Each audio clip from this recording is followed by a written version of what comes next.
Welcome to episode 31 of Aussies Taking Over the NBA, part 2 of our Over and Unders special.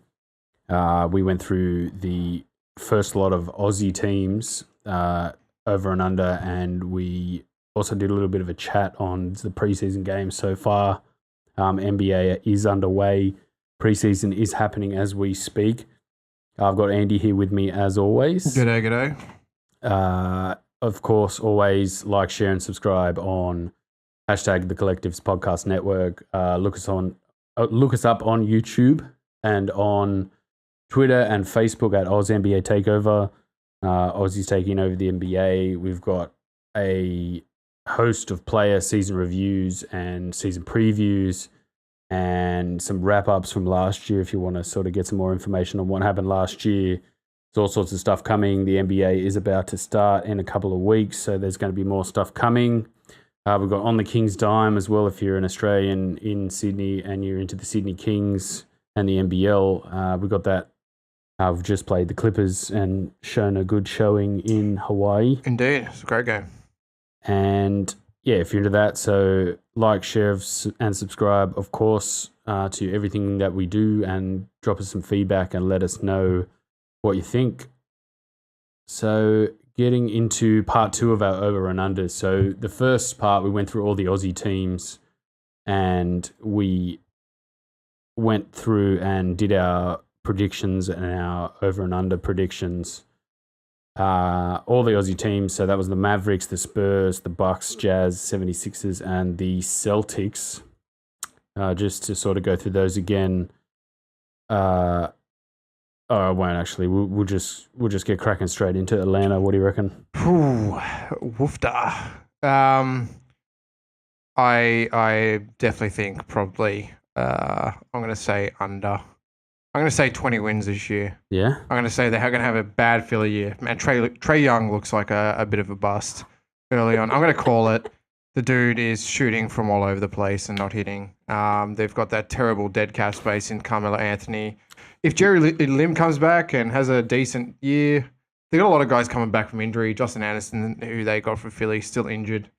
Jeremy Lin's coming off a bad injury. Lost a couple of guys. Haven't really added too much to the mix. I think this is a tanking dead roster. Yeah, so Vegas has them at 23.5, and they obviously won 24 last season before they fired Coach Bud and they brought in Lloyd Pierce. I just think, so they've drafted Trey Young and Kevin Huerter, which is essentially a Steph Curry and Klay Thompson combination, like a point guard and a shooting guard, basically in the mold of Steph Curry and Klay Thompson. And their GM is the ex-Warriors assistant GM, Travis Slank. So obviously he's trying to recreate for the future, recreate that Warriors backcourt. And they also drafted Murray Spellman, Devontae Graham at 34, and they traded him to the Hornets. So out went Muscala to Philly, and Dennis Schroeder also involved in that trade to OKC. I think that was that the Melo trade? That was the Melo trade. Or, I think part of that Melo trade. And then Antonius Cleveland and Isaiah Taylor. So, they've got that dead cap space for another year. I think, they're going to try and tank and try and make it as high as they can in the lottery and see if they can pick up Zion Williamson next year. Yeah, God, that would be a great pickup. So, what did you think about the trade for Trey Young, Luka Doncic to Trey Young? Horrible trade. I think Trey Young looked the goods in terms of college, but he's a very undersized point guard in this day and age. Shoots a little bit willy-nilly from way outside. I think he's trying to, imitate the Steph Curry. Probably not there yet. Probably needs to work on getting to his spots rather than just shooting at free will. And I think Luka Doncic is baller and, going to take the league by storm and really get Dallas up the ladder. Especially as a big ball handler. He's very kind of Ben Simmons-like in the way he moves around the court and his size and his ability to defend multiple positions where Trey Young can really only defend the one and not even that too well realistically in a defensive league. He's what, 6'1"? Yeah, I think so. That's very undersized for modern NBA, isn't it? Yeah, but I think so. So I've got a couple of theories on this. Like Luka Doncic as a piece for their organization right now, the Atlanta organization, it wouldn't have really made sense. Like they like looking at their roster and the way it's constructed. They've obviously got the dead cap on there. The way they've sort of drafted a point guard, shooting guard combo, it kind of makes more sense for a team that's probably about 3 or 4 years off. So drafting Luka Doncic right now and essentially having to be crap for another few years, I don't think that would have really worked properly. Like, actually sort of drawing a line in the sand and saying, right, we're going to get a point guard and a shooting guard, and we're going to try and get some other younger pieces and then have them grow through for another 3 or 4 years and get some experience. I think that's probably a better fit for them. Obviously, man, Luka Doncic looks amazing. Yeah. And they're going to, I think that if Trae Young and Kevin Huerter sort of bust, I think they're going to get a lot of shit for that. But I don't know, to me, it made sense what they're doing. It just, they weren't quite ready for that singular piece that was going to glue their entire franchise together properly. Like they didn't have the other parts really coming through. It's kind of it's really a cut season. This is really, we have no idea, but we're thinking at this stage with the roster they've put together, they're at 20 wins. Well, for me, they're at 20 wins. Yeah. What do you reckon? See, I went 24, so that's not quite the worst in the East that I have. I had Chicago at worst, but still, I had the over. So if you're going to go 20, I'll lock that in. So that's the under. So I went over, Andy went under. That's 24 wins for me and 20 for Andy. Yeah, I think it's pretty obvious that they're 2 or 3 or 4 seasons away from doing anything meaningful.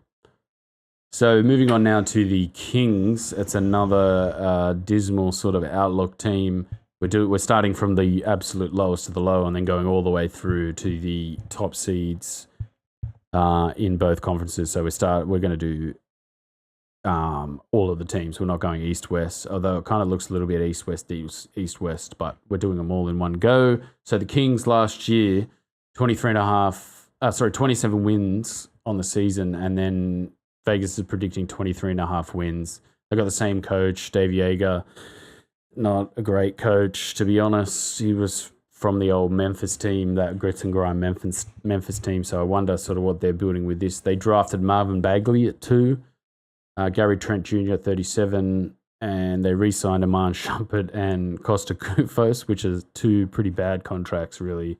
That's about 20 million in space that they could probably have just jettisoned. Yeah.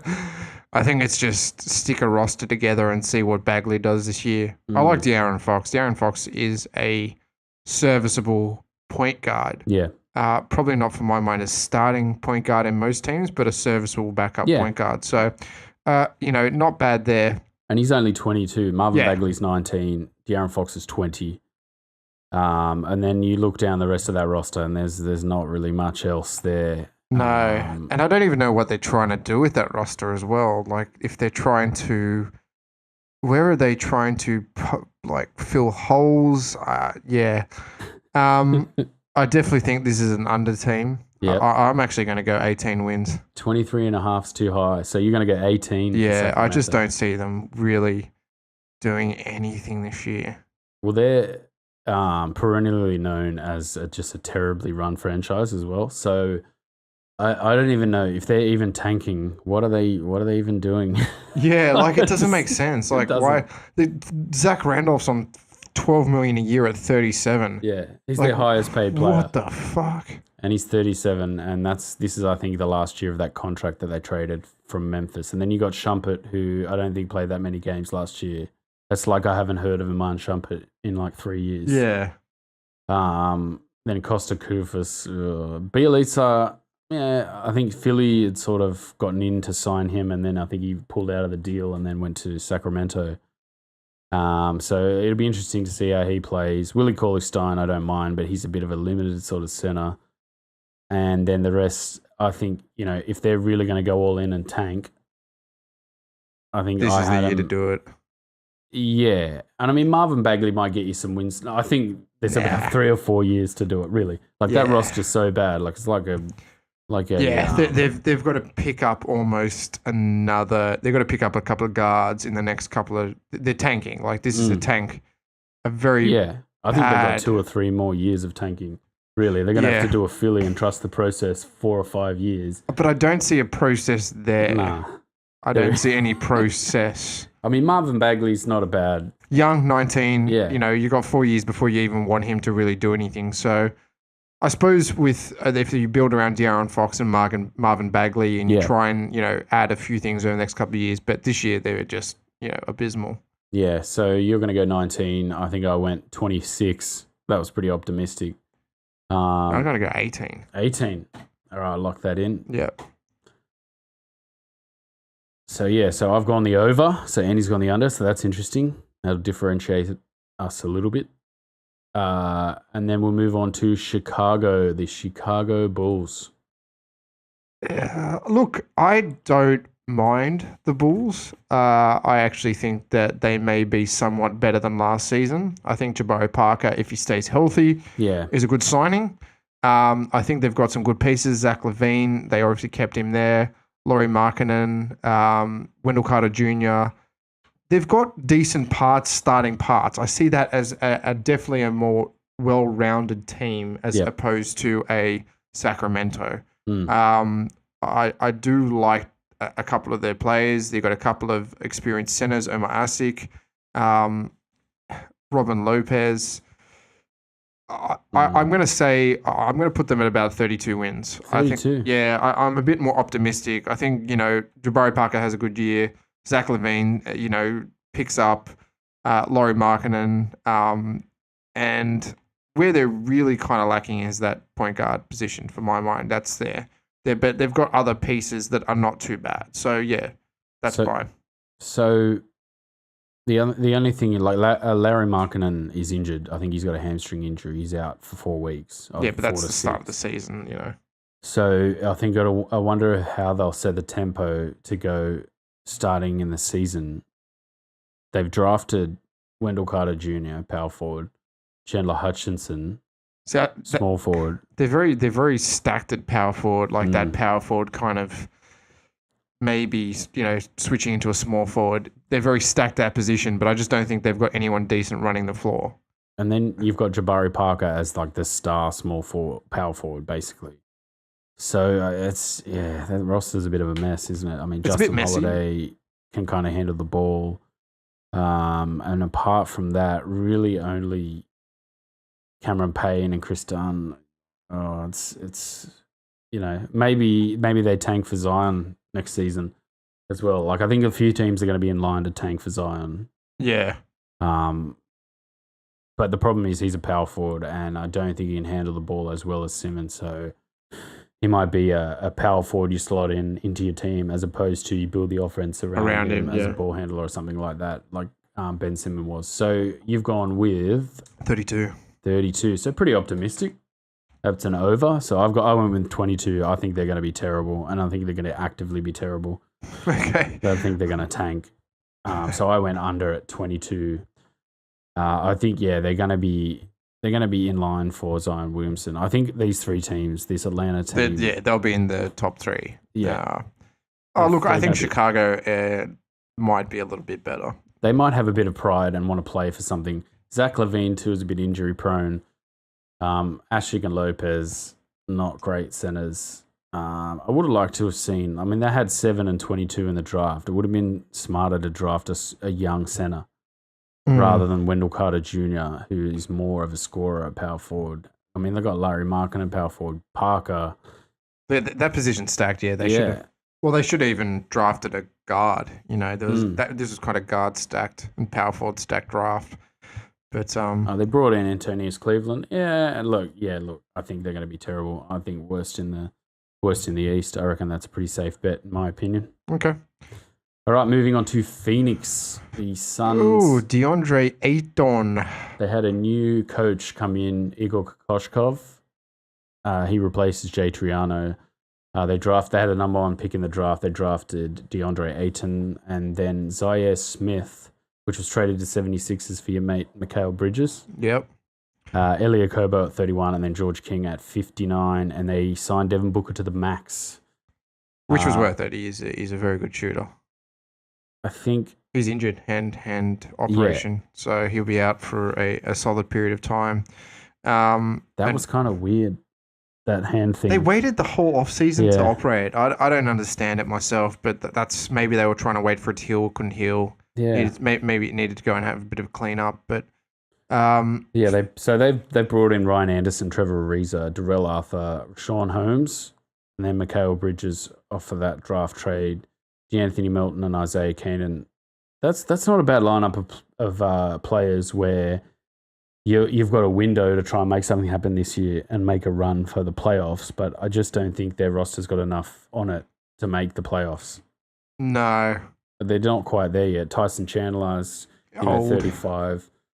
Ariza 33, Ryan Anderson 30. It's a terrible contract, but I mean, for a team like Houston, he wasn't really able to provide anything. But for a team like Phoenix, even if he's given the young guys a bit of just a bit of pep and a bit of guidance. Look, if Devin Booker stays healthy, I think they get to 30 plus wins. Yep. If he doesn't, which could be a hand issue, I'm going to say 28 wins. 28. So I went 30. What did Vegas have him? 28.5. So that's an under.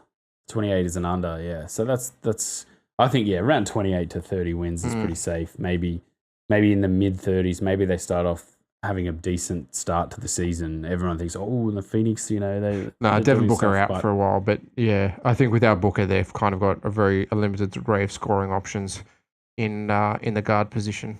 Yeah, so it's going to be up to Mikal Bridges and then Dragon Bender. And Josh Jackson's not too bad. But beyond that, I think bringing in Ariza, Anderson, and Anderson, it's just they've kind of gone all in as if they were going to make a run for the playoffs. Yeah. That's kind of a bit strange.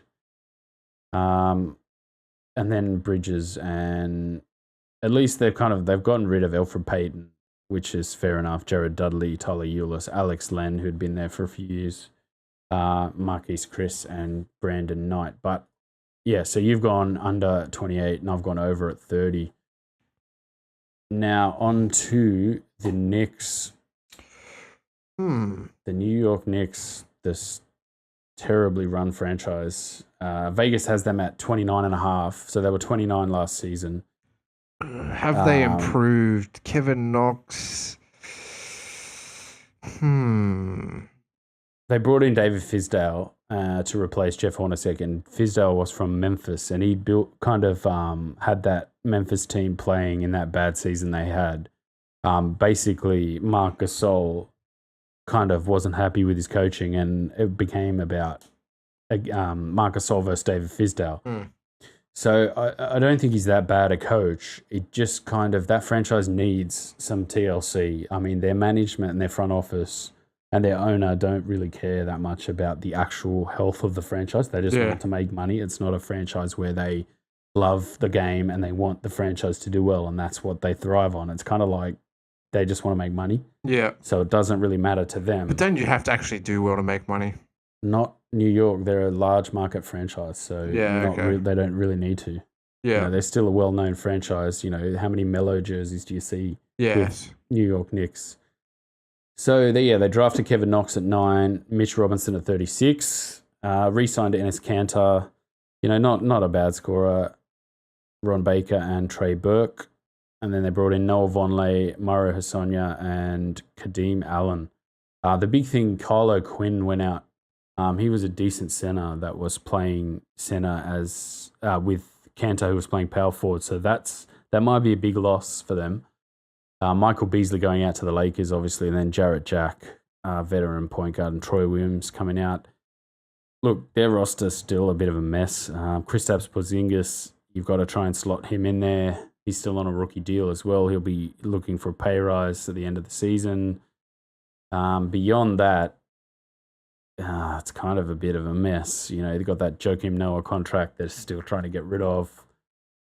I still think they're probably 2 or 3 more tanking years away from having anything to work with there. Yeah, it's all over the shop. But I think if they stick by David Fisdale for 3 or 4 years, They might have something in a few years' time. because he's a decent coach. And Kevin Knox, not a bad scorer. You got Porzingis, obviously, if they can re-sign him. Enes Kanter's not the worst center in the world. He's a decent scorer.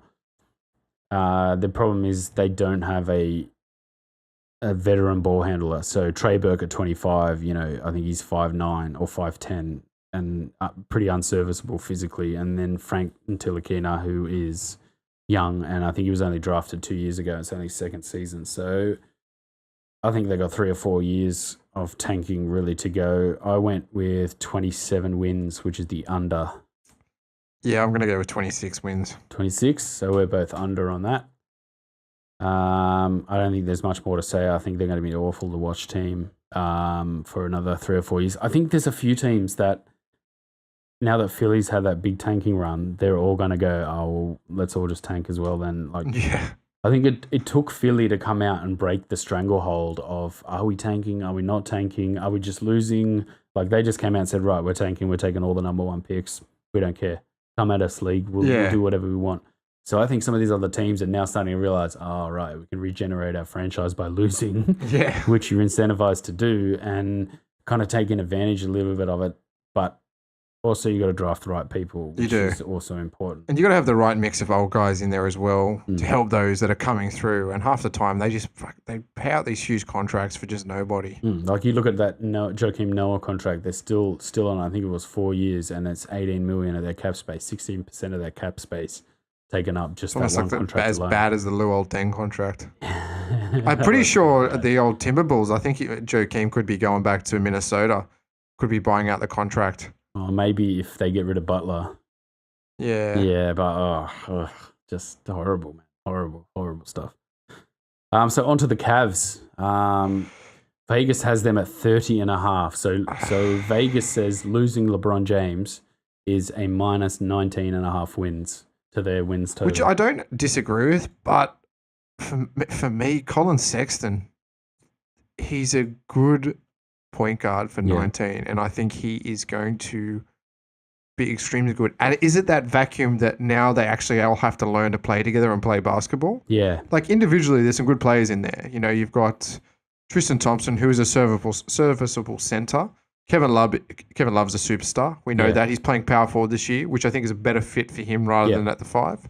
George Hill is completely useless at point guard and can't score and doesn't really facilitate either. I'm not sure what he's doing there. J.R. Smith is feast or famine. If he has a feast, it's a good. Jordan Clarkson's a good kind of backup point guard. Look, I like Cedi Osman. I think he's quite a good player. And Colin Sexton could really give a bit of cohesion to that team. And I think they're going to really struggle initially, but come home strong once they kind of find themselves. Because I think Sexton is that superstar backup to Kevin Love. I don't think they need a second superstar. I'm going to put them at 37 wins. 37 wins. That's huge. Yeah.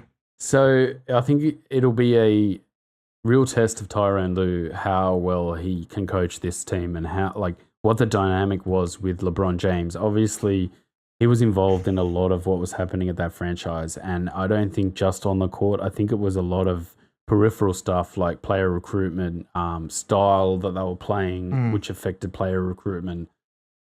That whole franchise just seemed stale with him. Yeah. But I think that was very much LeBron led. It was just like, okay, right, I'm going to play ball. Give me the ball. I'll do what I want. You guys stand over there. It wasn't really a basketball team. It was a one-man show. And I think they've got a couple of good pieces and some young guys that will step up. And, they've got a serviceable center. They have a serviceable power forward. They've got a good young point guard. J.R. Smith, Cedi Osman, they can shoot a bit as well. It's not horrible. It's just not going to be the same. I've seen worse. Look at the Knicks. Come on, that's a better lineup than the Knicks. Yeah, you're right. I think this is the in between nether realm of do we tank or do we try and at least try and make And the I think, playoffs? I think they're not going to try and tank. I think they're going to try. Look, I revised my total. 33 wins. 33. Yeah, 33 wins. So they brought in Channing Frye and Sam Decker. And that's not too bad. And David Nwabut's not too bad as well. I think getting rid of Calderon makes sense. Jeff Green, that kind of makes sense as well. And Kendrick Perkins barely played, so that doesn't matter as well.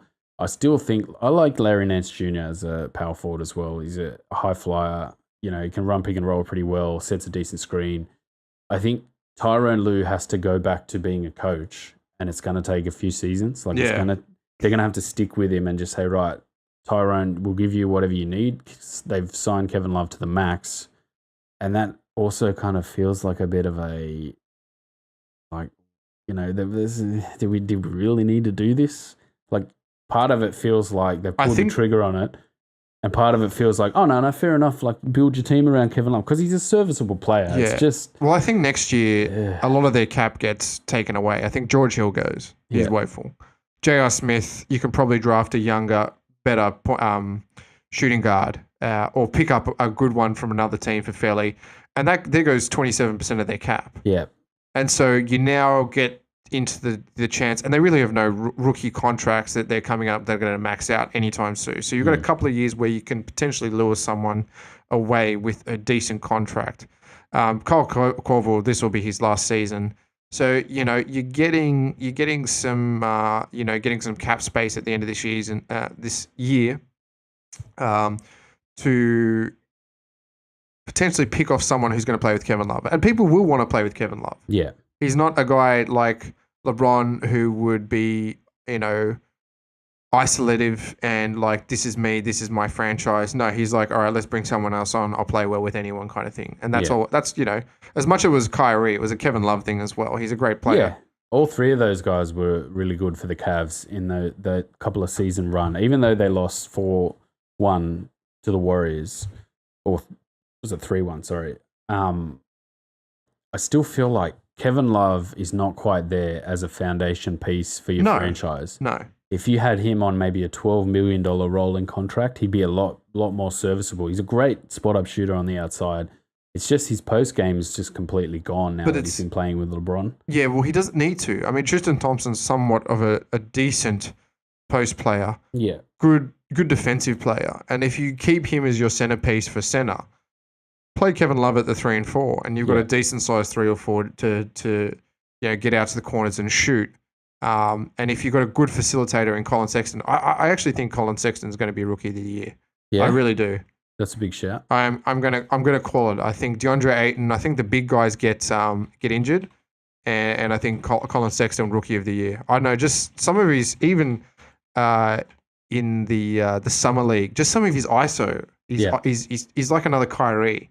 Very good on the ISO, but it is a very good dish point guard as well. So has a bit of court presence about him. Has looked good so far in the preseason. I'm going to call it Rookie of the Year. Yeah, wow, that's a big call. So how many wins did you have them at? 34, I think. 34. So I had 34 as well. So that's both over. I think that's way too low. Like for Vegas odds. Yeah. If you were betting over, I think you'd be getting a decent payout for that, because I just think 30 is probably too low. Maybe between 30 and 40 is a good bet. Yeah. About 35 is probably safe enough. So on to Orlando Magic now. They had 25 wins last season, so that's pretty poor. I would say they're going to even have less this season. Yeah? Yes. I think Mo Bamba is a 4-year project. Yep. They have DJ Augustine, the smallest point guard on earth, and can't really shoot. It's Vukovic's contract year. He's a great player, and I think he's good. But again, he's not a team you want to build a team around. Yeah. I just don't think they have anyone. Fournier is hot and cold. Aaron Gordon is serviceable, but not on that contract. Yeah, he signed that this year, so they're basically gone all in on him. And I even think, from listening to some podcasts and reading some stuff, I don't think Gordon really wanted to sign the max. No, I think he wanted to go somewhere else. And he's added the shot to his game. And he can also play around the rim. Defensively, probably a little bit undersized. Yeah. But he's only 23, so For my mind, their biggest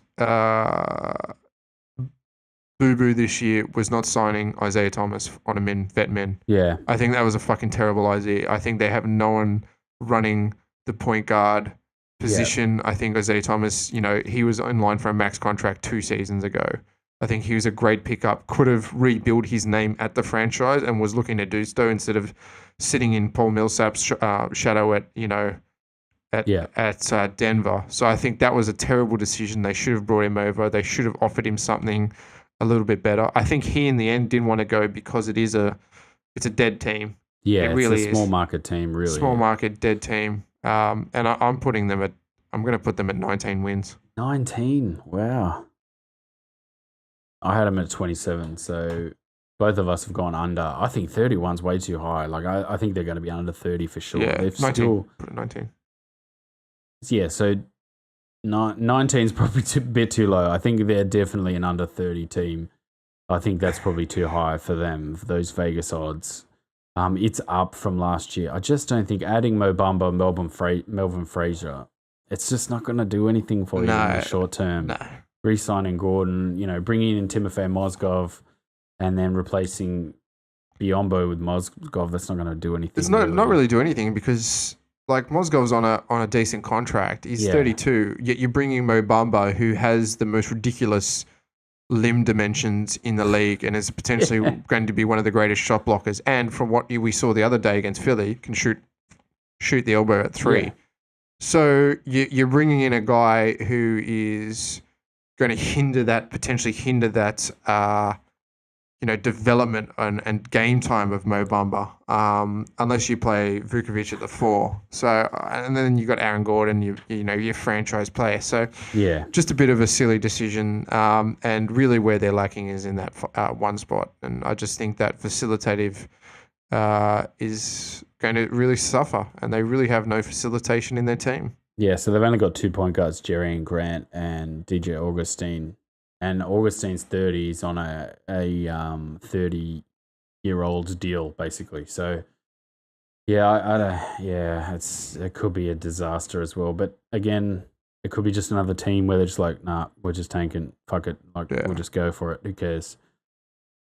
So, we both had the under. Moving on to Brooklyn. Now, we don't know if Mitch Creek's going to be playing with these guys yet, but hopefully we'll get to see him there. Yeah, hopefully. That'll be great. I don't know if he's going to fit on this roster.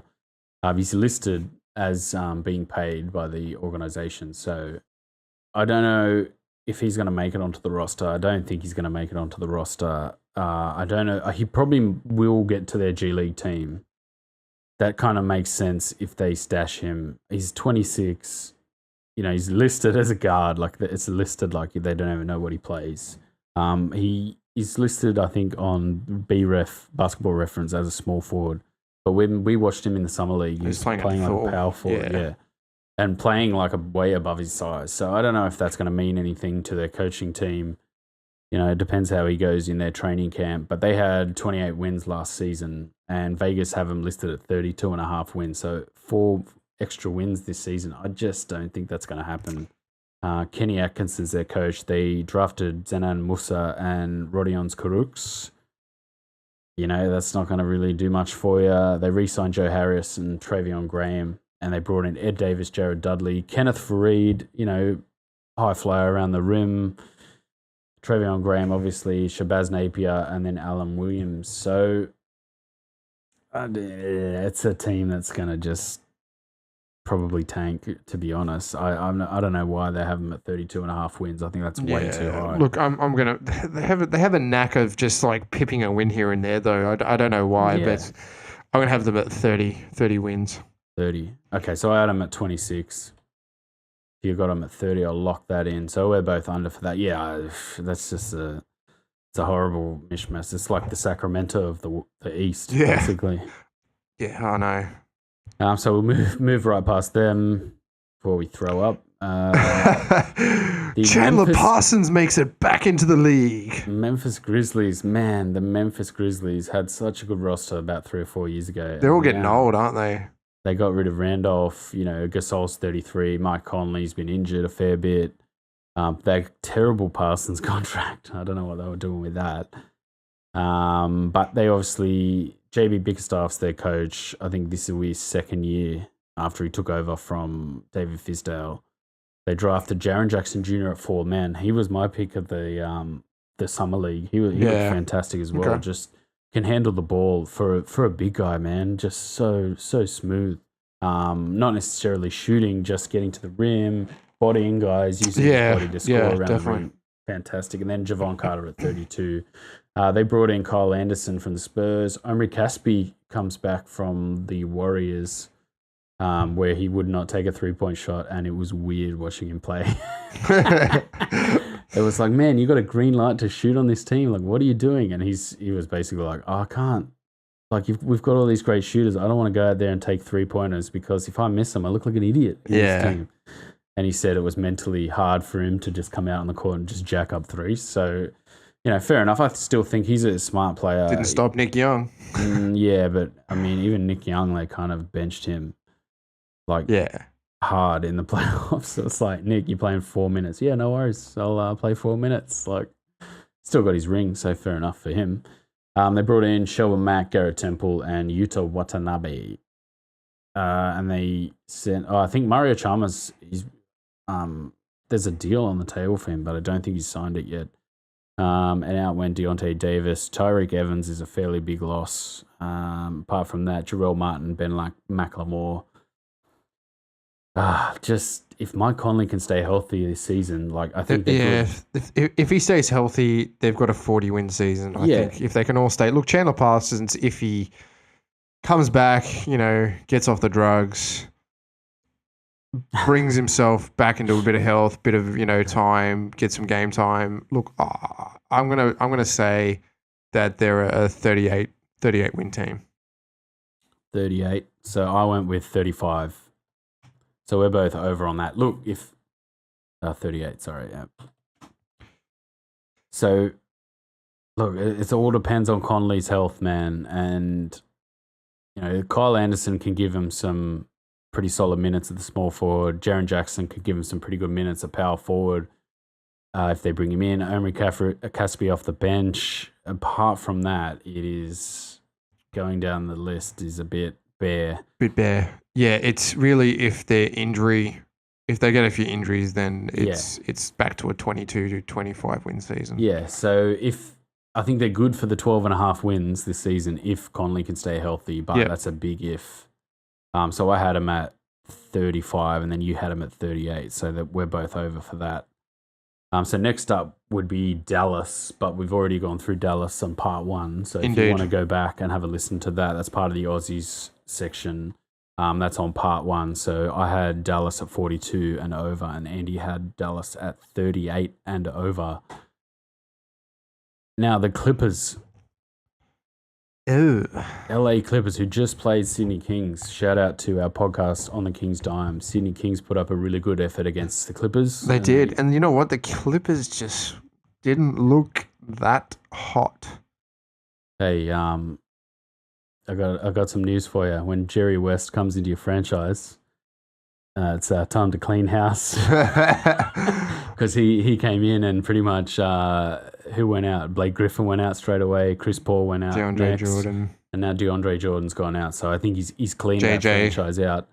JJ Redick, yep. I think he left in free agency, but he did leave, but he didn't want to. He was happy because I think he's a Philly native. No, Duke. He played for Duke. Duke native. So I think he was happy to go and play in the East over there. But yeah, Blake Griffin gone. It's the end of Lob City. DeAndre Jordan's gone. That's the last of the Lob City out of there. Doc Rivers still their coach. I think they're very desperately trying not to tank. But I think I think they want to tank so bad, but at the same time they don't want to tank. Look, they've cleared their cap basically. Cleared their roster to get a star next year, and whether they try and get Jimmy Butler this year or get Kawhi next year, I think that's what they're setting themselves up for. Yeah. So I could see them having a really, really terrible season, but the Clippers don't want to do that. They don't They're not a franchise that wants to be seen tanking.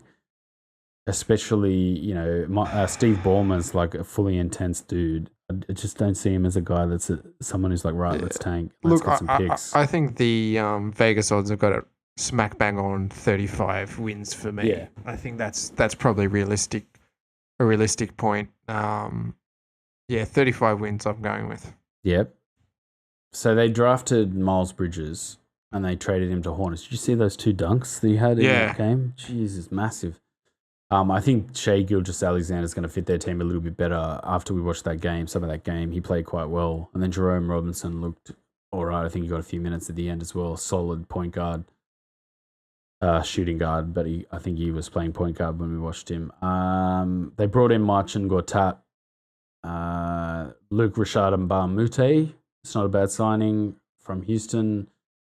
Getting rid of Austin Rivers and DeAndre Jordan. So, that's a pretty hard one to pick. I went with 38. So that's 35 as well. 35. So 35. That was one of the ones where I looked at the roster and I had him in the playoff seedings at like about 42, 43. And then I said, no. I don't think they're going to make the playoffs this year. I think they're going to try and finish as low as possible. So I wound them back to 38.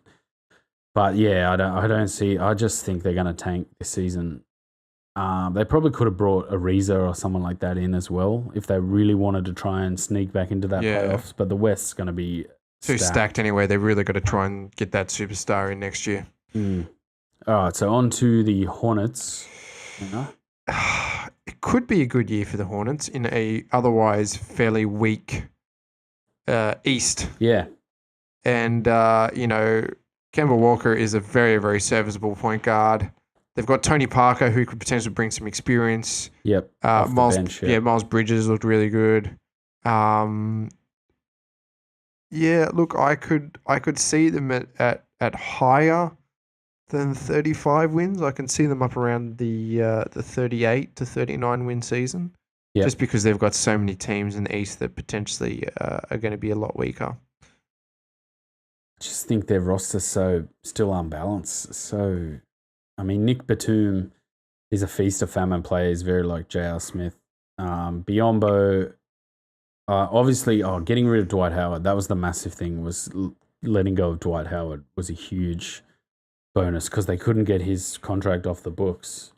And it was hamstringing him a little bit. And then they ended up just bringing in Bismack Biyombo anyway. So it's like... Yeah, they haven't really kind of increased or gone up in just kind of put themselves stakes in the same corner with the same sort of contract. Although Biyombo is about 5 years younger, so that's not too bad. Kid Gilchrist, Kemba Walker, Jeremy Lamb, Tony Parker running a bench unit, Malik Monk in his second year. Look, it's probably about 2 or 3 years away with some picks as well from being a solid, serviceable roster. Also, Mango Mathiang, the Aussie, used to play for them. He's not playing for them. He could have made it onto this roster, I think, in a power forward role. It's power forward or a backup center. I think that they might sneak in to the 8th spot. Yep. I just have a feeling. So I had them at 31 wins. That's under. I just think 35 was just too high for me. It's way too high. I don't think they're that good. I'm going to go 38 wins. 38. So I'll lock that in. So that's an over. Yes. What did I have? 31 I had as the 10th seed. As 10th seed for the East. I think that's pretty safe for me, but that's 31 wins. I mean, 38 would have them around the 8th seed in my Yeah, lineup, they could pip it. I think that Detroit and Washington could fall apart. Yeah. I think they really could. So on to Detroit now, which was up next. The Pistons. The Detroit Pistons with that crazy Blake Griffin contract. Signed the max, and then Jerry West gave him the flick. They drafted Kyrie Thomas and traded him from... Yeah, they got him from Philly for 2 future second-round picks. So Philly drafted him, and they got him for 2 future seconds. And then Bruce Brown Jr., Bruce Bowen. I don't know why. I just want to say Bruce Bowen. So they brought in Jose Calderon, Chris McCullough, Glenn Robinson III, and Zaza Pachulia. Good screen setter. Yeah. Terrible offensive weapon, but decent screen setter, man. Sets a good screen. He does. Look, with Blake Griffin on your team, he's a dude that can pull out wins. He really is. He's a dude that can get you wins. So you can never write off a Detroit. But he's also a guy that can just throw away games really badly. Yeah. I just don't think they have a serviceable point guard. I think they're lacking in someone who can dish. Reggie Jackson's not bad, but he's not anything special. Their shooting, outside shooting, is something left to be desired. I don't see them at 37 wins. I see them at 35 to 36, just slightly under 36 wins. 36. I'll lock that in. Yeah. So I don't think they can, like, unless Blake Griffin fires. Andre Drummond said he's shooting from the outside now. So if he can turn himself into an outside threat, stretch the floor a little bit more, get out of Blake Griffin's way, I don't see this team. It just didn't add the right pieces, like adding Calderon and Zaza Pachulia. It's just not. Oh, Dwayne Casey's their coach. They brought in Dwayne Casey, so maybe he can get some purchase out of this roster.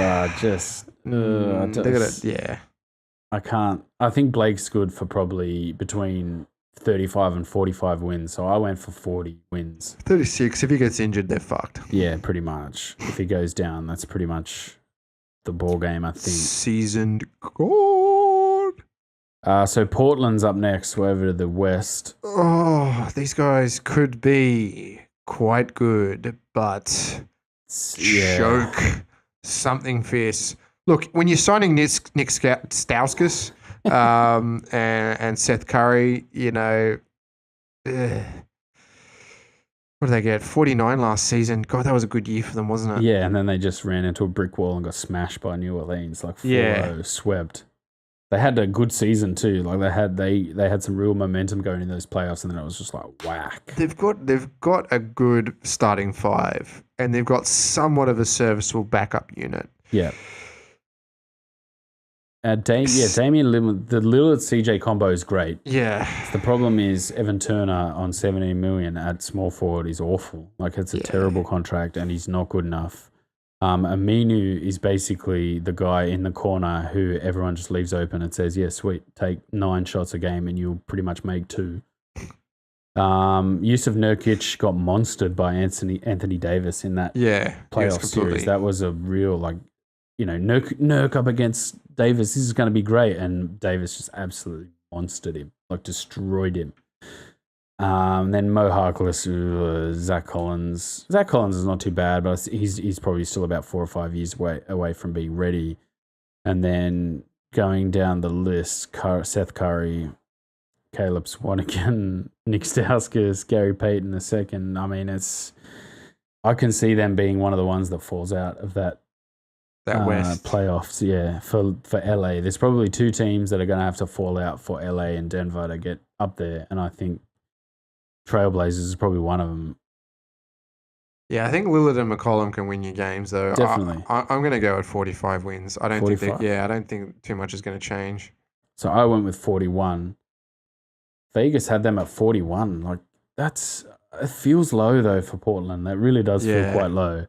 So I think you're pretty safe going for 45 and going for the over. I mean, I thought 41, that's under. But that was another thing where I looked at the league table, and it just didn't look right. Yeah. 41 wins and then missing out just kind of looked a bit better and New Orleans missing out as well. So I think, but who knows, man? I think Terry Stotts will be fired, but at the end of the season, if they miss out on the playoffs, then he'll be gone. I think CJ will probably be traded. The problem is that Evan Turner contract, man. It's hamstringing them pretty bad. They're not a team that's going to be tanking anytime soon, too, with Damian Lillard and CJ. They're coming into their prime. Myers Leonard as well. So they're just missing one piece to get them really up there. Missing one piece. So onto the Spurs, and we went through the Spurs, obviously, in our Aussie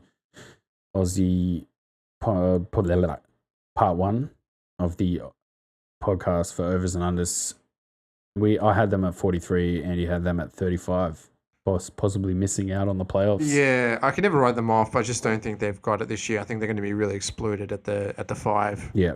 And that's going to really hurt them. LaMarcus Aldridge? Yeah, you can't just dish it in for doing forever. You can't just back down every team. I think Pau Gasol just really hamstrings their attack and defense. And then I think this is the rise of the young center, which really has all the moves, can shoot, can post moves. It's just they're just trying to essentially market themselves like Joel Embiid. That's your Mo Bambas who works with Joel Embiid, DeAndre Ayton. These guys, they're just trying to beat Joel Embiid. So I think that's really where the center position's going, and Pau Gasol's going to get left very far behind. He's old. Like, he's had his time, Yeah, so if you want to hear our in-depth thoughts on that, you can go back to part 1 and listen to that. So Miami Heat is up next. 38. 41. 44 Vegas wins. has them at 41. They had 44 last season. They're I thought well that was coached. pretty high. Yeah, but they're well coached. That's true. They're well coached. They've got good players. They play hard. They haven't really lost. They're the same unit. Yeah. And that always, from my mind, is better than a lot of movement. I don't think they're good enough really to go any further than they did last year. Yep. But I think they'll be there. I think they'll be there at around about 42 wins. So re-signed Dwayne Wade on the vet minimum, Wayne Ellington, Derek Jones Jr., Bam Adebayo, and Udonis Haslem also. And they brought in Briante Weber, who is a bit of a live wire, but he's also very young and very raw. It's Dion Waiters, man. If Dion Waiters gets injured again, it's just going to be the same as last year where they limp into the playoffs. And I think Whiteside's contract is fucking terrible. He's not that good a player. Nah, and he's 29. Like, if he was 25, I could understand. Yeah. But he's 29 and he's still so raw, and very mentally able to be gotten at. Yeah, he got can chip monstered away in that series by Embiid. Yeah, Embiid, yeah. Nah, because Embiid came back at the end. It was the rest of them. It was just how fast they were, and Saric and Ilyasova, how swift they were on the court. They were able to box him out. It was just bigger bodies were keeping him away from the boards. And he just he lost it. And then they had to sit him, and then he lost it even more. Yeah, as soon as you sit him, he's just like, I hate this team. Why the fuck are you doing this? Like, I don't deserve to sit. It's like, yeah, bro, you deserve to sit. Like, yeah, you do. You're getting exploited here. Yeah. So, haven't added any pieces, but I think as a unit, very much of the same last year, 42 wins. So you've got them at 42? Yeah. I had them at 38, which is an under for me, and then 42 is an over for Andy. 41 feels generous, man, to me. I can see him, just making the playoffs in a pretty ordinary season. Yeah. All right, so Washington is up next. The Wizards. Scott Brooks is still their coach. They drafted Troy Brown. Tony. Small forward. Isif Sanin, they stashed in the Slovenian league, and they re-signed Jody Meeks and Jason Smith, and they brought in Dwight Howard. Look, they were probably lacking in that center position, though. Yeah. Gortat. They had Gortat. But I think maybe Dwight Howard, trying to revitalize, stay in the league a couple of years, actually does something and plays well. Yeah. Look, on paper, they've got a good team. I think they lack heart. Yeah. They lack a motor and heart. I think when it gets tough, they kind of just roll over. Yeah. And they lack the backup unit. I think they lack depth in their team. First 5 are great, but they can't take you all the way. You don't want Austin Rivers coming off the bench running your second unit. No. And Jeff Green. No. I think that's where they're going to... John Wall plays a lot of minutes too, and depending on how his body's holding up, the Wall and Beal combination has been a little bit up and down, and also Wall's on that supermax too at 28, which essentially see him probably won't be traded because he'll be earning $40 million in those last 2 years. Yeah. Otto Porter Jr. is only 25. Beal's only 25. Look, they've got such a team that on paper you're like, oh, that's a decent team. John Wall could have a good season, but they always seem to just disappoint for some reason. I'm not sure why. So I went with 41 wins, which was an under for Vegas odds. Yeah, I'm going to go 42. 42 for Andy, which is also an under. I think it's a pretty safe under. Yeah. Who knows? Dwight Howard could just totally rip that team apart, and it could be awful. But Dwight Howard as well, if he's on a $5 million deal, he's not being paid like a superstar. If he takes a bit of a backseat and just drives with the team instead of trying to run the team, pockets his ego. But the problem is, like, he's been saying crazy stuff like, I want to be like Anthony Davis and shoot threes, and I'm just like, bro, please, like, what are you doing? Just get your post ups, defend, block shots, and if he just slotted in, pouched his ego, he could be a serviceable player. But he just, who knows, man? You just don't know what you're going to get. So I went with the under as well on that. So on to Minnesota, the Timber Bulls might be losing one of their Bulls. Yeah, Jimmy Butler will be gone. Yeah, I reckon he'll be gone as well. Oh, look. I think Tom right. Thibodeau, I don't think he's the greatest coach. No. I don't think he's put the right team or put the right kind of vibe into the team. Yeah. With trying to, recapture his Chicago Bulls days. Mm. Luol Deng might be a bit of an outside contract vet min. Yeah. Might be okay as a bit of a backup. They just signed Karl Anthony Towns to the max. Taj Gibson's not a bad player, but getting old. Jeff Teague is their point guard, getting a bit on and will get exploited by bigger guys. Yep. Andrew Wiggins is a good player and will continue to be so. Jimmy Butler might. I think they're going to lack that shooting spot with no one really to take his place once he goes in that shooting guard small forward area as that backup or potentially that ISO scorer. Yeah. I think if Derrick Rose runs a good backup unit, that's going to give them good minutes. But I think they're lacking a couple of shooters, and that could be quite detrimental to their season. Well, Derrick Rose played quite well against the Warriors the other day. He still shows that if you focus him on the court in ways that limit his ability to get injured, basically like doing crazy things like dribbling past heaps of people. Like if you give him a nice open lane, he can get to the basket and score. And he even added the shot, like the outside shot, to his game.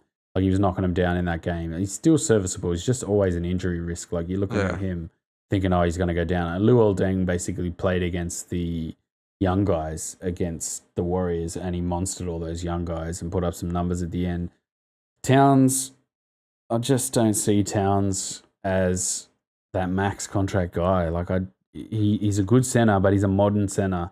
And for what Tom Thibodeau wants, which is a sort of hard-nosed defense style, he just doesn't fit that in. And even Wiggins, who by all accounts is trying to work on his defense, I haven't seen anything from Wiggins where it's just like, that defense has come along great. It's just still pretty ordinary. So I can't see... I can see them having either just like a terrible, it all falls apart. Jimmy Butler's left. They don't care. They're all on the court barking at each other. It just all goes to complete shit. Yeah. Tom Thibodeau gets fired. But who knows? Like, he might pull something out. Like, it's a tough one to call. But I had them at 39 wins, which is an under for me. Yeah. I'm going to have them at 38. 38. I think it's pretty safe to go under. With this Jimmy Butler rumor and possibly him leaving, I think that's pretty safe to go under. Yeah, I think they're just lacking that defensive and that shooting guard position. I think that's a good shout. They just look like a powder keg that could just blow. And Thibodeau gets fired. The rest of the team just don't care. It all just falls apart. And they're probably still 2 or 3 years away from having that roster stability to hold them back from that. Because they got a lot of decent veterans like Taj Gibson. I mean, Jimmy Butler's a decent veteran style player. But they're the two big guys that if they fall apart... The problem with Jimmy Butler, he still thinks that he can kind of be that franchise cornerstone. And I think that's not his role in the modern game. I think it's you slotting in with a couple of young guys coming through and being that ISO scorer and that ability to bring a whole lot of experience to the team. But the team is not going to be built around you. No, not at 29. He wants to be that though. And he's a hard-nosed guy. And if everyone's not working as hard as I am, then they're a disgrace type. Yeah, That's his attitude. yeah. And this team doesn't look like that. This team is very new wave basketballers. Like Andrew Wiggins is a new wave small forward who likes to shoot, dribble, and pull up. Doesn't really like to play defense. Towns doesn't really give that much effort on defense. Like you're looking at Taj Gibson and Jimmy Butler to do all the work on that team, and I think Jimmy Butler last year just went, man, these guys don't want to play defense. This sucks. I don't really want to do this. If they're not going to put in, then they're signing the big contracts. So I think he wanted out last year and just sort of played through it, and then he got injured at the end of that season, and then they got smashed by Houston in the playoffs, and it kind of fell apart. But yeah, I can just see it being a total dumpster fire and just all falling apart, and they just fall way, way down and miss out completely. You just couldn't bet on them making the playoffs next year. Just wouldn't be a decent bet. So on to the Pelicans now. Another team where their coach is still Alvin Gentry, former Warriors assistant coach. So they re-signed Ian Clark. They didn't draft anybody. They brought in Elfrid Payton, Julius Randle, Jared Jack, Jahlil Okafor, Darius Miller, and Troy Williams. Obviously, Boogie Cousins and Rondo going out hurts them a fair bit. Rondo, was pretty good in the playoffs last year. I think he brings a pretty veteran presence that they might lose, but I still think Drew Holiday is the guy that is he's in line to lead that team, and I think he's going to lead that team pretty well to another playoffs. Yeah. Do you think Anthony Davis is going to make MVP this year? I don't know. I've written it down here. I see it as the I'm out season. So have fun, guys. I'm out at the end of this season. Like, I can see him just dropping the ball completely and, playing hard, but not really playing like there's anything to play for. And in that West, like you flinch in the West, and I can see you dropping down out of the playoffs pretty quickly, like with some of those teams that are coming up. I think he just wants out, man. Like after Boogie left, and I think he's in line to sign the max, I think, at the end of next year. But I don't think he wants to stay.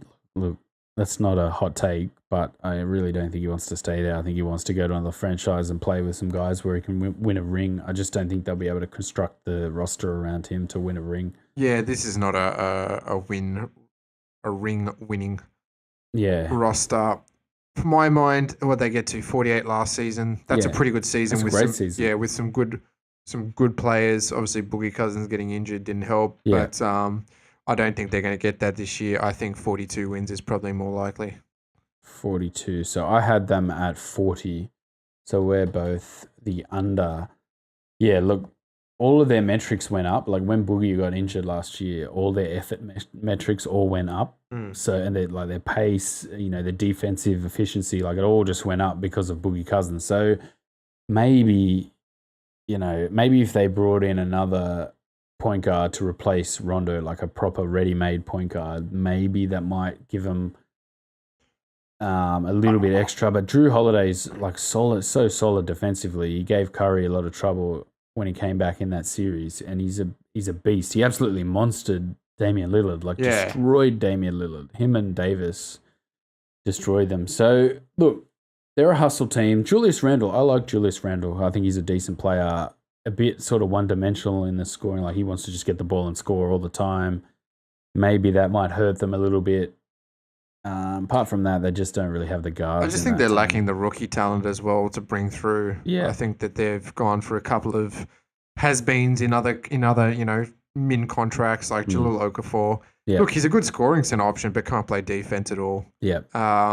And they really don't have the depth if there's injuries on the cards. So that 42 could look very, very bad if one of them goes down and drop even further. Yeah. If Anthony Davis or Drew Holiday go down, it could be curtains. Mirotic, I just think Mirotic is only able to score because of AD's ability.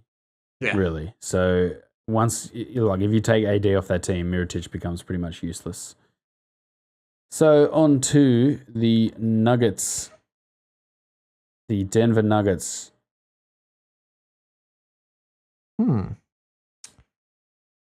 What do we say about the Denver Nuggets? Potentially drafted a bit of a hidden stash in Michael Porter Jr. Michael Porker Jr. Michael Porker Jr. Michael Porter Jr. Michael Porter Jr. And Jared Vanderbilt. Yeah, Jared Vanderbilt. They traded for Justin Jackson. Look, So Michael Porter Jr. Fuck, that's a tongue twister. who knows what you're Who going to get with knows? him. Like, he's going to have this season off. Obviously, he had his back operated on, and he won't be back this year. But it could be like a Joel Embiid, like a sleeping giant ready to explode onto this team in 2 years. And I think that they took a really big gamble, and I hope it pays off in a kind of a stacked West. Obviously, they max extended Jokic. Which is fair enough. He's like their franchise cornerstone center. Cornerstone. Look, a lot of their offense last year ran through him. Yeah, Jamal Murray's a decent point guard.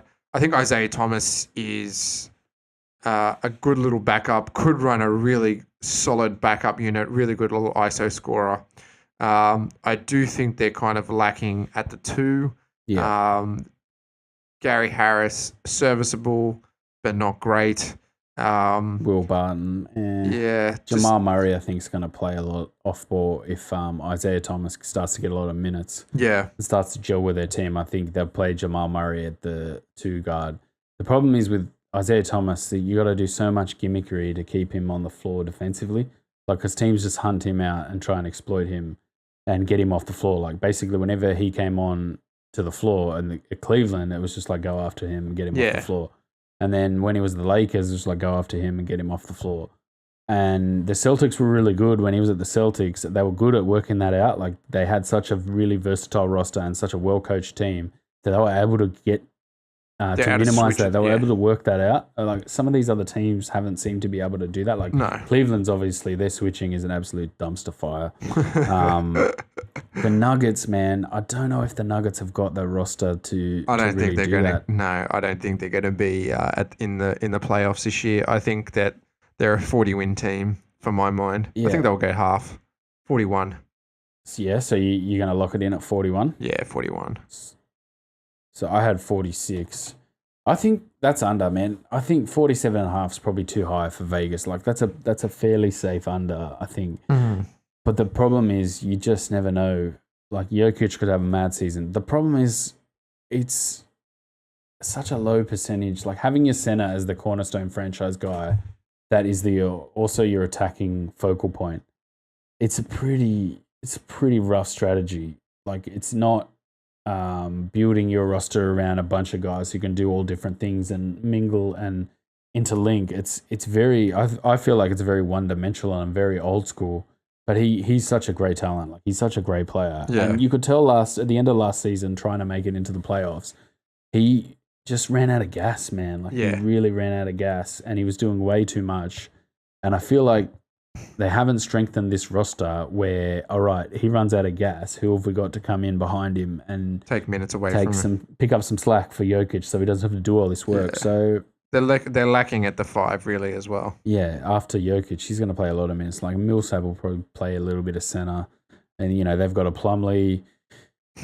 You got a Plumlee. You got a Plumlee. Everyone's got a Plumlee. Like, I think there may be 1 or 2 pieces, maybe 1 or 2 more forwards away from having that roster. They're definitely not going to challenge for any titles anytime soon, methinks.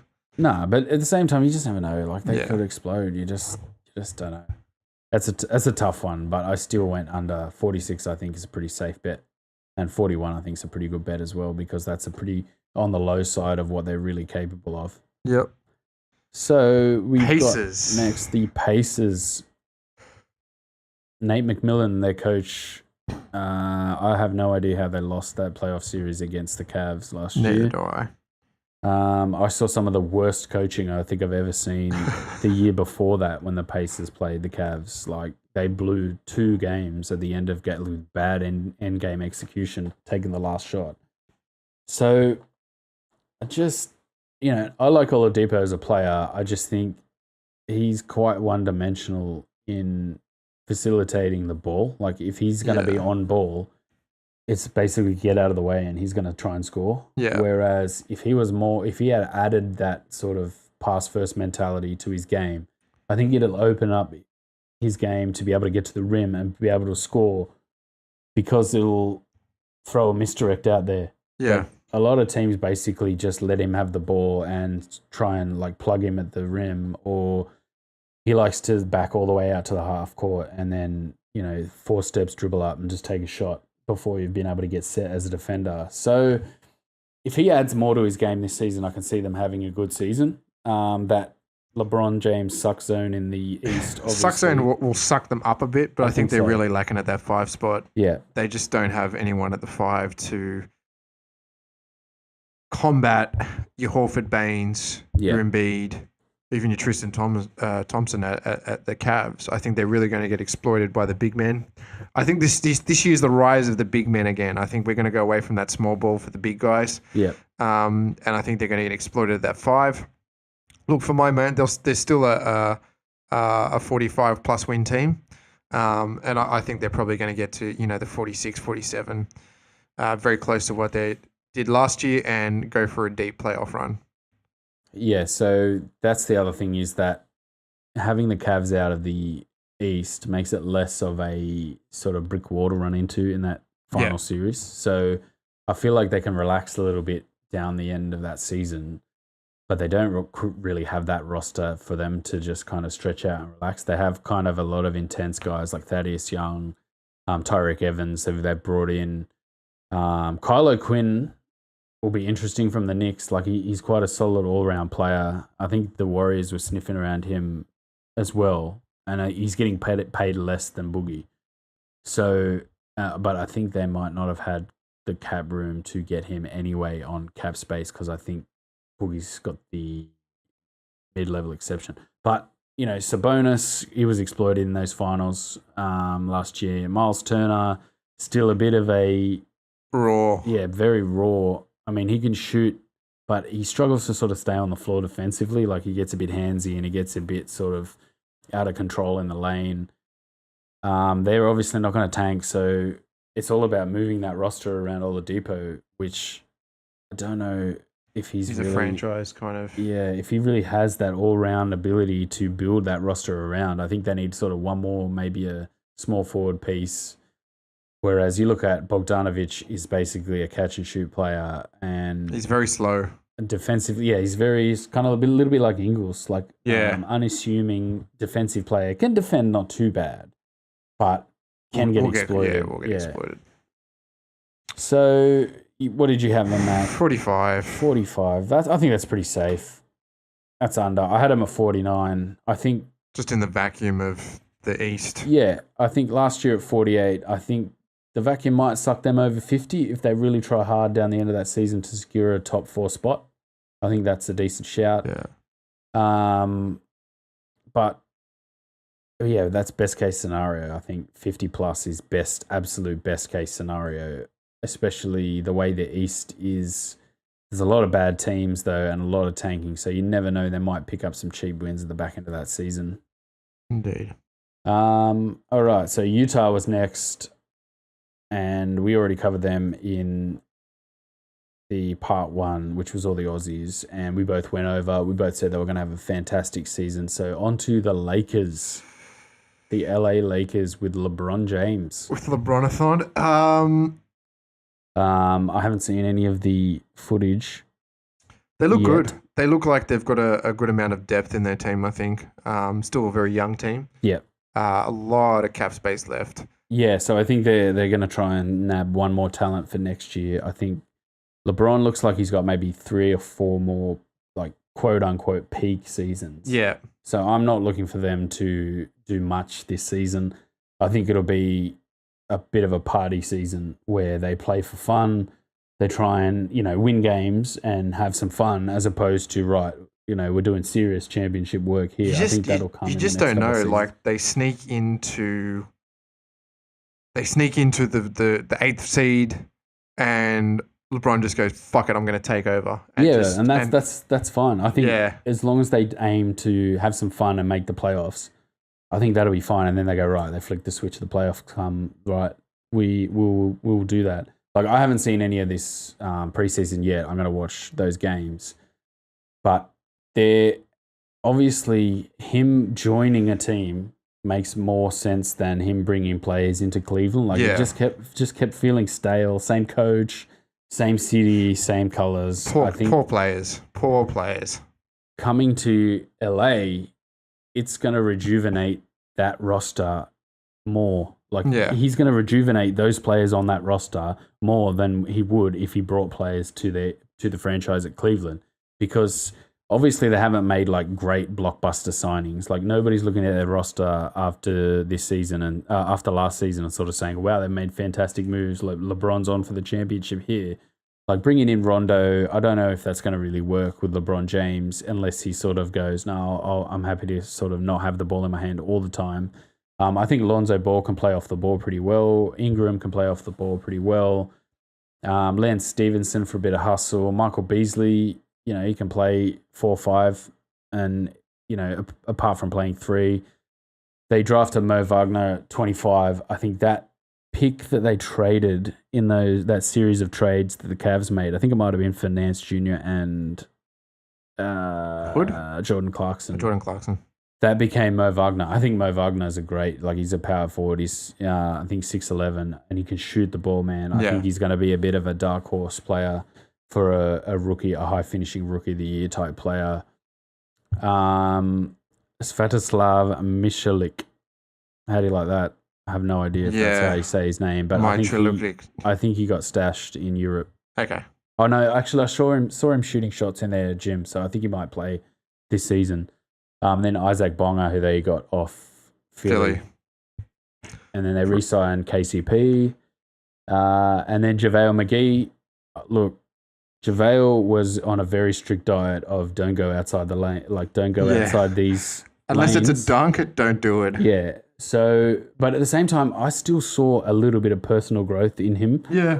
He was able to play with freedom, play with guys that respected him, and it became less of you're doing stupid stuff, man, and more of a, look at him, he's done something stupid, let's all laugh and make him feel better, rather than let's just deride him and make him feel like shit because he did something stupid, like ran to the wrong end on an inbound type of thing, because he did that a few times last year.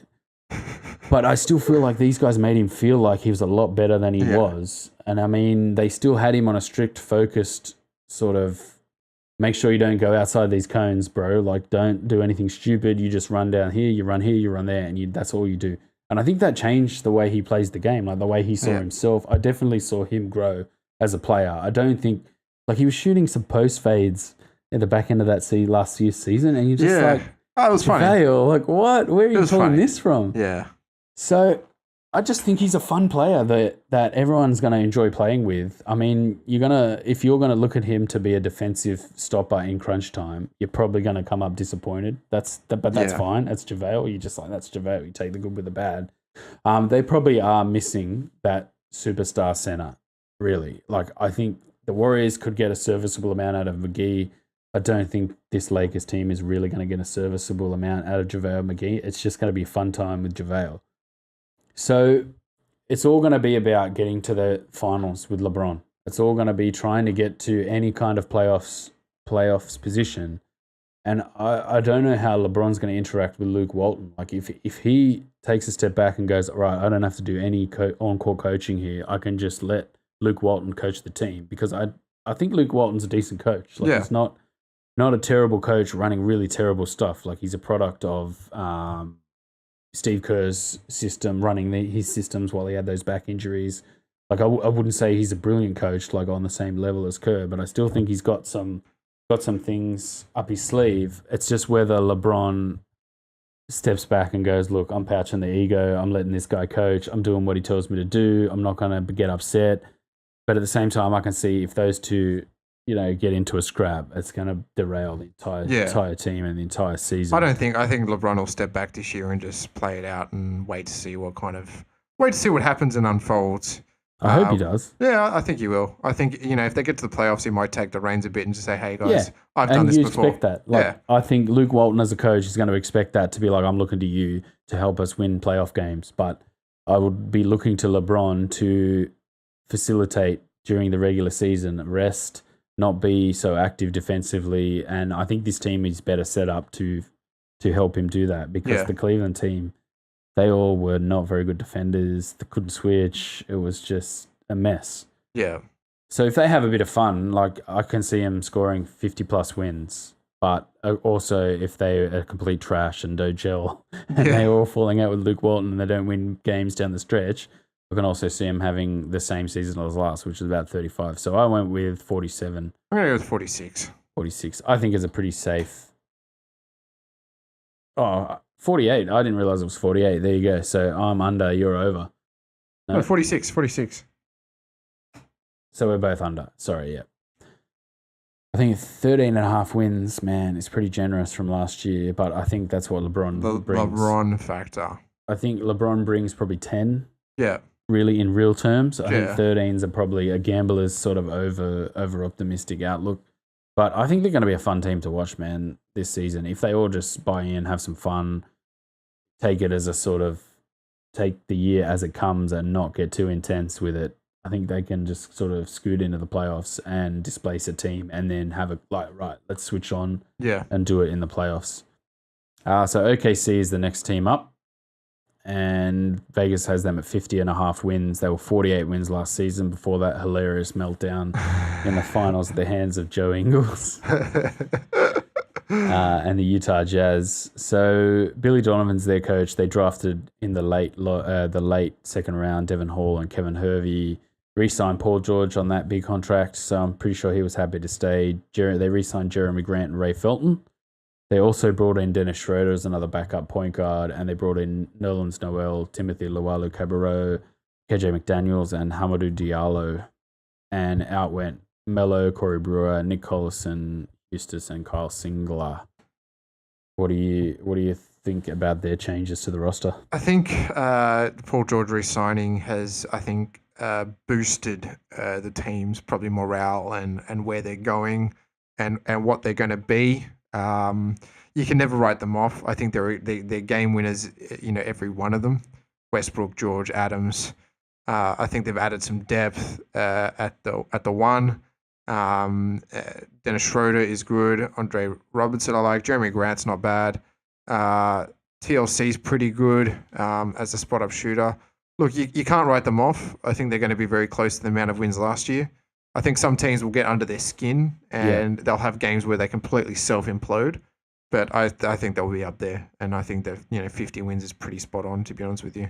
Well, Westbrook has that knee injury. Is that a knee injury? He's had meniscus. He's had some surgery, and I think he's out for 4 weeks. I wonder, they've got 2 backup point guards, so I wonder if that'll affect him, if he still has to sort of get back into a rhythm on that team. The problem is he doesn't run enough proper pick and roll with Steven Adams. He runs very, I'm just going to throw the ball at you and you better put it in and give me the assist. It's not basketball where he's a bit of a stats farm. Yeah, which is a massive problem, and it was a big problem down the end of last year where they strung a few wins together, and I think he had more game winners the year before than he did last year, or game winning moments.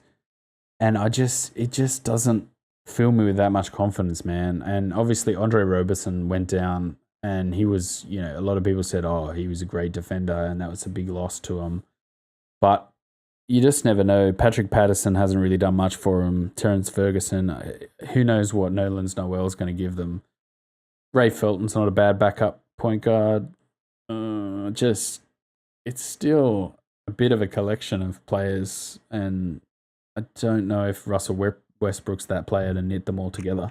He's probably not. But again, he's good enough in himself that he can take the team. Yeah. And if Paul George has some on games, I think he shot pretty poorly last year. If he a bit of cohesive moving forward, then they're going to win some games together and they're going to make a deep playoff run. But I think they'll choke towards the end. Yeah, I think that's pretty much a given. I just don't think they have that hardened mentality. Yeah. To really dig out wins. No, 50 wins. So you're happy with 50? I'll lock that in. That's both under. So I had 49 wins. I just think 50 is too high to really bet on. I think it's probably realistic in real terms, but I think if you were betting on that, I'd probably have to bet on them imploding and just limping into the playoffs again. Yeah. All right, so Toronto's up next. The Toronto Raptors obviously that big blockbuster trade for Kawhi Leonard, losing DeMar DeRozan and Jakob Poeltl. They brought in Danny Green with that trade and Greg Monroe. Also, they'd have one of their two-way spots filled, and Deng Adel, the Aussie, will be trying to sneak his way into that second two-way contract, which we hope he can do. That'll be fantastic if he does. Shout out to him. Shout out to, if you've gotten this far, you can actually find our preseason preview on Deng Adel, or you can get some info on that. I just don't know about this season. The asks really could fall out of their season pretty badly. Depending on how Kawhi goes, it's a pretty big gamble on Kawhi coming off that injury. I think Danny Green won't have any trouble spotting up in the corner and taking outside shots. JV, Jonas Valanciunas is going to have to have another good season. Serge Ibaka, I don't know how they're going to go. I really, really don't know, to be honest. It could be great. It could be terrible. I think in a weak East, they're still top of the table. I think now we know that Kawhi's playing and not going to sit out this season. I think 55 wins, Vegas odds is pretty much smack bang. They'll take teams to task and they'll play well, and you can never, discount Kawhi Leonard's ability. Yeah, I don't think he's going to have an MVP season, but he will be serviceable and better than most. So, my mind, 55 wins. 55? And we hope Deng Adel obviously gets the contract and some game time. So that's an over for you, 55, and I had 52 for an under. I think that trade might be worth probably about 6 or 7 wins, losing about 6 or 7 wins, to be honest. Okay. I don't know how he's going to integrate on that team, and I feel like if the going gets tough for him, he's just going to quit on the team. If there's any kind of low, I think he's going to be like, I'm out. Going to be like, I'm out. I'm out Good next old princess. year, so who cares? See you later. Yeah, Princess Kawhi. But at the same time, if things are going good, I can see him having a really good season, really buying in, and maybe even staying there. But that's a big ask. So I think there's too many outside factors that might derail their season. Nick Nurse, the new coach of the Dwayne Casey, off of Dwayne Casey's coaching staff. So it's the same kind of coach. Kyle Lowry, Fred VanVleet had a good season last year. He was injured in that playoff series. They brought in Greg Monroe. Yeah. I don't think he's going to provide much. So, yeah, I think 52 wins at the under is a pretty safe bet. But I think also 55 at the over is pretty safe as well. Philly was up next. So we had Philly at 56 and 55, which was both over. Obviously expecting a big season from Ben Simmons and Jonah Bolden, which moves us on to the Houston Rockets. Now, they had a fantastic season last year, 65 wins, blasted everyone away. Everyone got really into their style of basketball, and they really showed in the playoffs that they wiped the floor with a pretty poor Timberwolves team, and then that Utah team that was kind of falling apart through injury. Yeah. They had a little bit of a slip, and then they wiped the floor with them on the way through. And then they threw up 37 bricks to lose to the Warriors. Yeah, which look, it's like that feast or famine. They were feasting last year. They were throwing up the most 3-point shots out of any team. Yep. They had the shooters to do it. It'd be interesting to see if they do trade Eric Gordon for Jimmy Butler. In that potential trade. But look, they've got some good outside shooters. They've got two great players in James Harden and Chris Paul. Capella's a serviceable center. Carmelo Anthony could add a bit to the mix. I think he will get exploited on the defensive side. In their preseason, they shot pretty well. Yeah. You just don't know. In a team that is just literally throwing up shots, they can have an on night, they can have an off night. Yeah. Are they going to have a few more on nights? Yes, with that lineup, I think they're going to have a few more on nights, and therefore they're going to get a few more wins than they're not. Yeah. So they've got a roster that's kind of built to run through the season, like on an autopilot type thing. I just feel like last year they had heaps to prove, like with CP3 and Harden, they had everything to prove, and they went all in on that regular season burst, and then kind of came up short in the last couple of games where a lot of their guys have played extended minutes. They shortened their roster down to about 7 guys, which they kind of fell apart a little bit. And Chris Paul gets injured. And he's getting old. He always gets injured, man. Like if you redline him, usually he gets injured. Fuck, he's on a max at 33. That's just ridiculous. Well, that's crazy too, where it looks like they just went all in on him, and then, well, whatever happens to the rest of the franchise and the roster, who cares? Like, we're going in on CP3, and hopefully we can milk out a couple more seasons with him. But I wouldn't have done that. But at the same time, if they lose Eric Gordon, like, I think he was the sneaky underrated player on the defensive end that provided enough on the offensive end that he was like way above serviceable. And same to some extent as Ariza. Like Ariza was a decent shot, serviceable defense, and added some volume. So I think that they've probably weakened their lineup this year. And won't get to the same amount of wins, but you never know. But I'm looking more at them just shutting it down sort of towards the end of the season. Like, I don't think they're gonna like the Warriors. I don't think they're gonna go for that big 65 win season again. No. Like, I just think. And if they do, maybe they do and they try and do it again. But to me, between 50 and 60 wins and coming into the playoffs and making home court, that's all you need to do for some of these franchises with older players, especially like Chris Paul at 33. And especially for the style of basketball they play, which is very ISO heavy and at the same time very clear the floor, drive and kick to shooters. Like, it's such a taxing way to play. And if you're trying as hard as you can in the regular season, you're going to leave a little bit, in the regular season that you're not going to have in the finals. And Gerald Green, I mean, he played quite well. And then they brought in James Ennis who can shoot the three. And they're probably a little bit light, but beyond Clint Capella playing that big lineup. I mean, Nene, not great. They brought in Michael Carter-Williams, who scoring-wise is next to useless. Defensively, I mean, he can guard smaller guards. George Hill of the West. Yeah, but, I mean, scoring-wise, he's not going to offer an outside shot at all. No. And then PJ Tucker was their sort of dark horse center that they found because of his girth and his speed.